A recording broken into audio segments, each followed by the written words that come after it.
Hey guys, welcome to Belle's View, and I'm Belle. Today we'll be discussing Bridgerton Season 3, Part 1.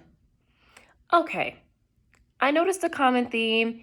People feel certain side characters shouldn't have got screen time, and the screen time should have went to Poland's character development, specifically the Mondrich family.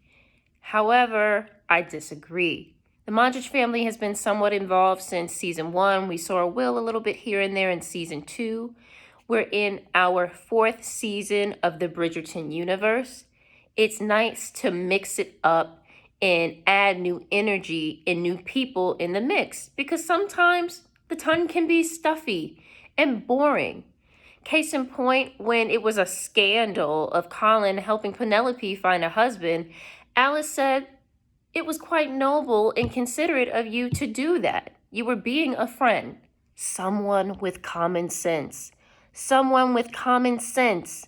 And it's crazy this was even a scandal because the ton thinks Penelope is a lost cause anyway. So why does it matter that she's looking for a husband? You already think she can't even get one.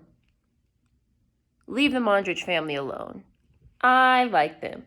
And Alice is one of the best dressed of this season thus far. Shout out to Madame Delacroix, because she got Alice and Penelope's wardrobe together. As soon as she got their wardrobe together, people doing double takes. Showstoppers.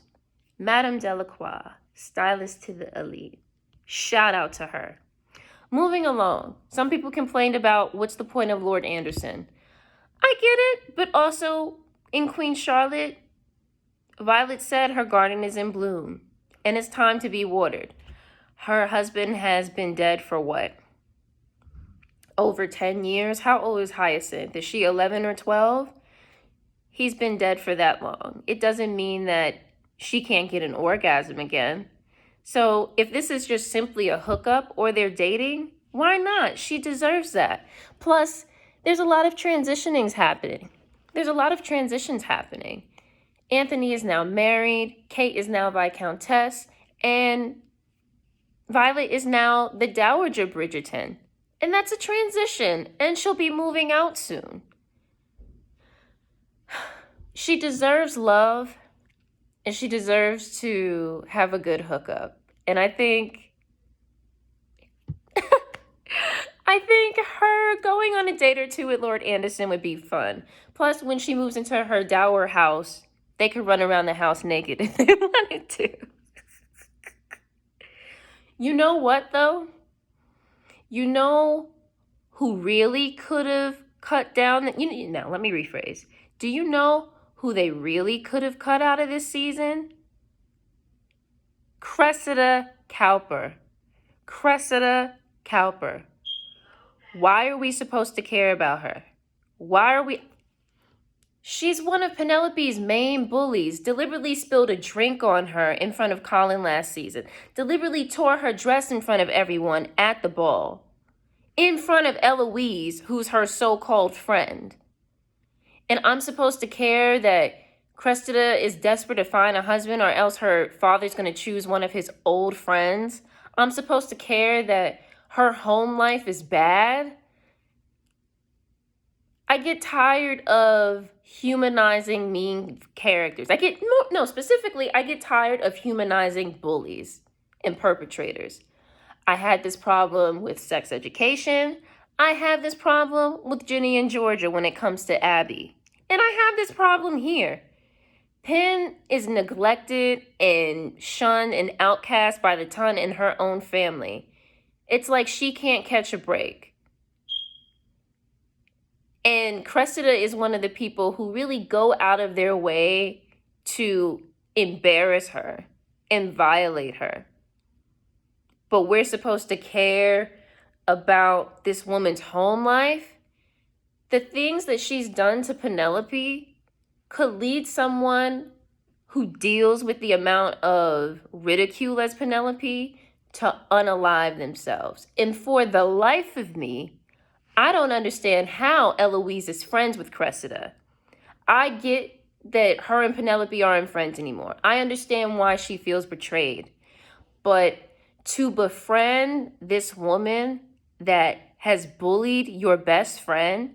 And mind you, you're the same one last season who said, oh, I'd rather die than hang out with you. And now you hang out with her all the time. Hypocritical flip-flopper.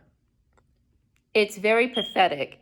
And their bullshit friendship is literally built on misery loves company. Eloise can't be quote unquote, I'm not like other girls as a loner. That's not how that works. In order to be not like other girls, you need to hang around a guy or another girl to really get that ego stroke of, oh, I'm not like other girls. And the crazy thing is, Eloise is like those girls. She wants to maintain the lifestyle, rightfully so, because that's all she knows. She just doesn't want to get married. But within the confines of being a woman within high society, you still haven't thought of, how can I make this work for me? How can I get creative and still feel in charge of my life and feel independent? You know, she goes to these lectures and seminars, and yeah, it's cool to keep abreast of different things that are happening and be able to have these intellectual conversations. But all you're doing is reading and just reiterating what you heard. Like, she's not doing anything with it. And it's not like she can't do anything, because look at Penn. Look at what Penn's doing. That may not be the best example, but still, she still has power and influence. And honestly, she makes the ton more interesting. She keeps people talking. Eloise is a hypocrite. I don't feel like there's been much growth in her character. Again, I understand her being upset with Penelope and still caring for Penelope. However, I have a problem with her befriending Penelope's bully. Also, during this time apart, I hope she realizes that she can be selfish at times. The fact that in the season 2 finale, you finally heard your best friend, finally saw her. You guys have been childhood best friends. You've known each other your whole lives, and you're finally hearing this woman? That's a problem. And I remember her and Cressida were having a conversation, and she said, I just don't get how some people can't see things from my perspective. And I get that. But then also, you don't really see things from other people's perspective. You know? It can be frustrating for people not to see where you're coming from, but you also have to be open-minded. And I don't feel that Eloise is open-minded. I think she's very closed-minded. Also, side note, it's crazy when you hate a person or a character and there's someone else that's a little less bad, like someone who's not as bad, they're still bad, and you have to give them the benefit of the doubt. This is how much I hate Cressida Cowper. Her father saying, I don't want you hanging around that Bridgerton girl, I don't have a problem with it.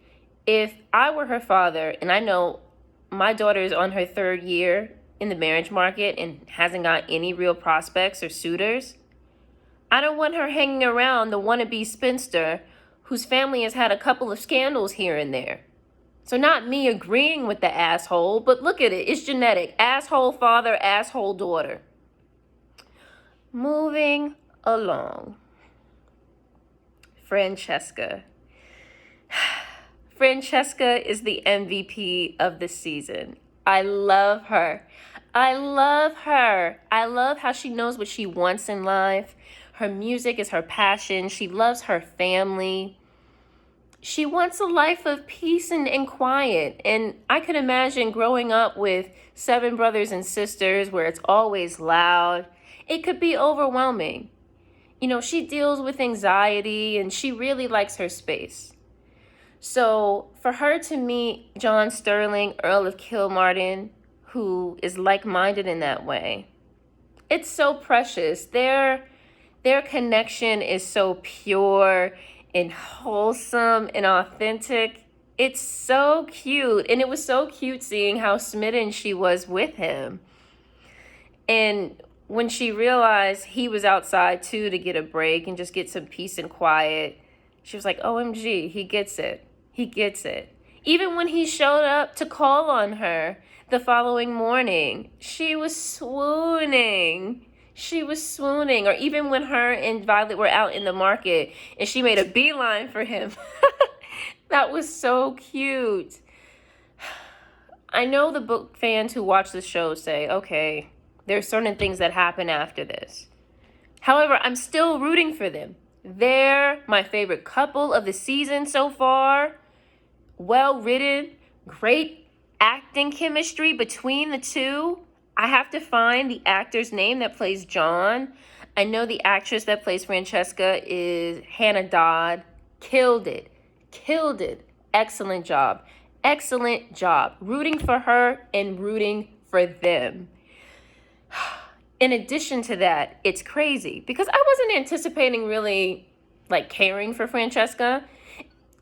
It's odd because she's the sixth kid out of 8 children, but she seems like the middle child that gets lost in the sauce. But I like her more than her siblings. And even though I've never read the books, I'm considering buying the audiobook of Francesca's story. Is there an audiobook of Francesca's book? Is there is there an audiobook for Francesca's story? Because I can see myself legit sit in my room and read it cover to cover over one night. Like, that's how great she is. Honestly, she's the MVP of this season. They stole the show. They stole the show. And it is the best side storyline of the season. Now, moving on to our main couple, Penelope and Colin. I do like Penelope's character development. I was rooting for her and Lord Debling. It's interesting that people think he's odd because all he cares about is nature and being a vegetarian and trying to preserve the forest. How is that odd? I don't understand how that's odd. I think that makes him more interesting, especially when you think about some of these guys. Like, they walk around like they're a prize, and in a way they are because they're securing the future of someone else's daughter. But it makes me go back to season 2 when Lady Danbury had that talent show at her house. None of them have talent. Can't sing, can't dance, aren't funny. It's just money and title. And Lord Debling has a personality, and more than just money and title. Like, he has interesting passions. I thought him and Pen were a good fit. And he saw her. He saw her. It wasn't because she came in with this beautiful emerald green dress. Like, he saw her and took interest and likes what she's passionate about. I wish she wouldn't have ruined it for herself with him. The fact that she couldn't even answer him, are you in love with Colin Bridgerton? She was like, oh, it's preposterous for you to even think he could have feelings for me. And he's like, that's not what I asked you. Girl, you were supposed to lie. Here it is, you thought you'd never get a caller. He's asking your mom permission to propose. You'll be set for life. It'll put your family out of the light of obscurity because even though they're part of the ton, they're still considered low end. And you couldn't even lie with a straight face? Come on. Also, she hasn't gained enough confidence in herself to pursue this relationship with Colin. Because in the carriage, when he reveals his feelings for her, it takes him being on his knees and telling her twice, I have feelings for you. I want to be with you. I love you. Because the first time he said it, she was like, don't say things you don't mean. And I get it because she really didn't think it would happen. And I also get why she didn't think it would happen because they had been friends this whole time. He is her best friend's brother. He probably sees her as a sibling. So I get that to an extent, but she's self-deprecating. And it takes time to unlearn negative self-talk. Speaking for someone who has struggled with that, yeah. I wish we would have seen her become more self-assured and more confident before just giving in to Colin, you know? I do think she had good character development this half of the season. I'm curious to see what that looks like on the second half of the season. Colin. He was underdeveloped. Colin has always given me Prince Charming. Very bland, good, well-mannered, kind. But what are his layers? I don't know. We didn't see it. So he likes to write. He likes to journal. That's cool. He travels. Okay. Him coming. That's the thing. They've been doing this huge promo tour, which I love. And people are saying, oh, he's supposed to come back with a certain swagger to him. But where is this swagger that you speak of? I don't see it. I think he's just confident that he's charming and that he can pull women. And he has threesomes sometimes. I guess that makes him a bad boy. And then he hangs out with those guys who are losers, but they're his acquaintances, you know, among high society. They're not his real friends. But we don't really see his layers. And I blame the new showrunner for that. This was supposed to be the opportune time to show us that. I do think it's odd that it takes him making out with Penelope to realize that he has feelings for her. He realizes he's in love with her over the course of a few to several weeks, and she's been in love with him for years. Not to say he should have been in love with her before then. And him professing his love for her, it just didn't seem earned. It doesn't seem like he doesn't deserve her devotion and loyalty and affection, at least not yet. And I'm not even thinking about